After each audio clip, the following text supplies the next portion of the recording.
Hi, this is Jason from Horrific Nightmares, and welcome back to our Seldom Seen series. This week, we're going to be talking about a movie that is lost on VHS, and that is The Stepfather 3. Now, a big thank you to Joe for burning me a copy of this. I don't have the VHS, unfortunately. I used to have it on my DVR, and I was going to use that, but my DVR got wiped. So, gotta love technology. So, The Stepfather 3 is a 1992 film which runs approximately 110 minutes and is directed by Guy Magar.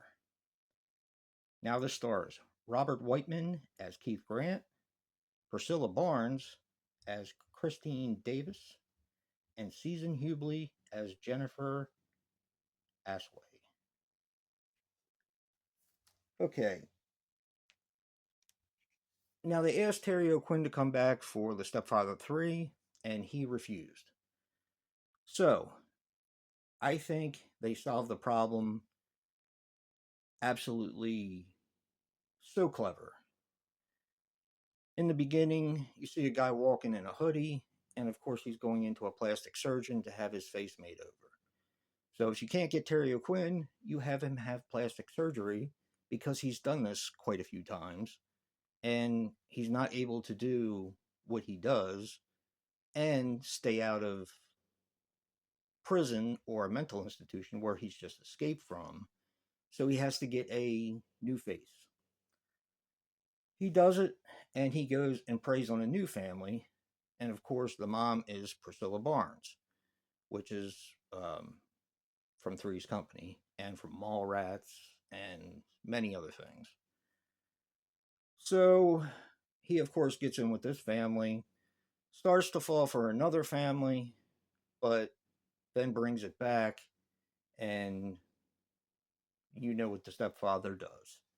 He just wants family to be the most important thing to everyone. And he can't handle the downs.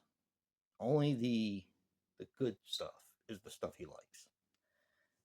So right away, I think this movie is really good. It's a very clever way they wrote out Terry O'Quinn. And I'm not sure if they weren't allowed to use his likeness, but they found a guy and took a picture of him, and he looks just like Terry O'Quinn. So you still have that connection. It may be his picture. It just looked a little teeny bit different. It's like a look-alike.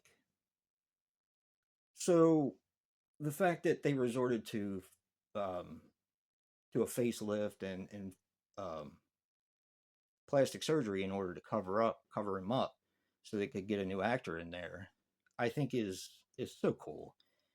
But the thing about it is he has a very similar voice to Terry O'Quinn, and I think it makes it work out really well.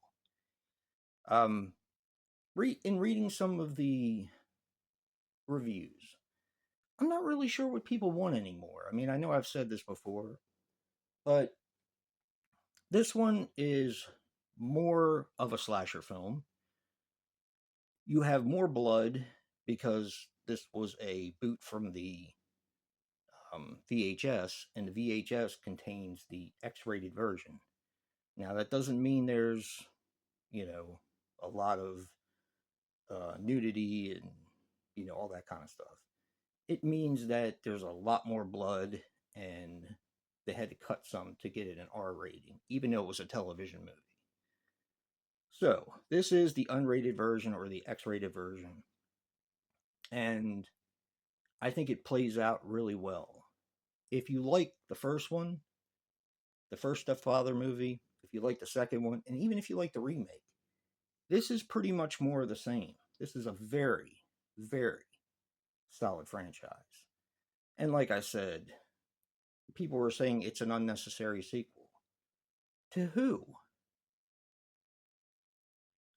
Like I said, I had this on my DVR and I watched it. This is one, like I said, it's lost on VHS, so it's not one I got around to right away. And it was the only one in the series that I hadn't seen because I'd never found the VHS. So when I watched it on my DVR before it got wiped, it was just, I thought it was so good. I don't understand why people kind of crap all over it. It just doesn't make sense to me. People said it's unnecessary. Oh, it's just more of the same. What exactly do people expect? What do you want? Do you want him to be a good stepfather this time? Because that doesn't fit the franchise. I mean, I just don't know. I just wonder what people want. This is not intending to be a positive spin, but as I was watching it again and finding myself liking it more and more, I just don't understand people's hatred for it. It wasn't Terry O'Quinn. Okay, they got somebody else, but they really explained it. They didn't just ignore it. So I don't know. If you can, check out Stepfather 3. I did contact Vinegar Syndrome, and I did ask them to put this out on Blu-ray. Whether they will or not, who knows? They have that part on their website where you can suggest a film. So that's what I did. And who knows, maybe we'll get it, because the fact that this is lost on VHS doesn't do the the series as a whole any favors. So check it out or don't.